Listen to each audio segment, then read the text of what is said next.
I sit with you for a second? Okay, thanks. I know Cornelia here will really appreciate it. Sometimes we hear, "You're so strong," and sometimes you want to like share those inside thoughts and say like, what other choice do I have? For me personally, I grew up with a strong, independent mother, even though she had my dad. But people would ask her all the time, like, "Karen, how do you do it? How do you just keep going? You just do a million things in a day." And she just replied, like, "When there's things to do, you do it." Isn't that right? When there's things to do, you do it. And so that was modeled to me.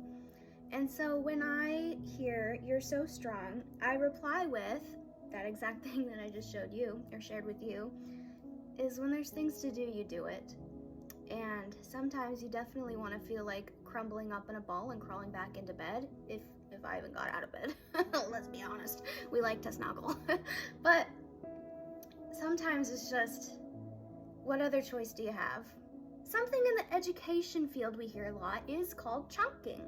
And for connecting it to an example is when I had to go through my parents' house for the estate sale, which is a big house, big task to do for little grieving me as a new orphan.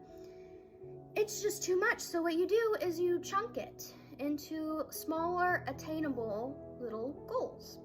And instead of saying, going one room at a time, you chunk it even smaller. And you start maybe in the kitchen and you do one drawer at a time, one shelf at a time. You want to go? Okay.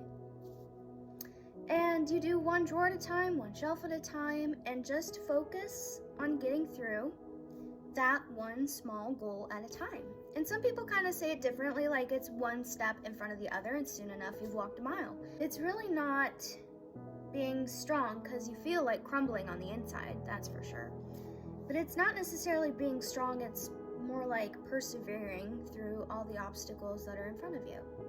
So whatever you may be going through today, think about how you can break it up into more manageable chunks so it's not so overwhelming. I'm here for you. Reach out to other supports that you may have, but I believe in you. And one way or another, you and I are gonna get it through together, won't we?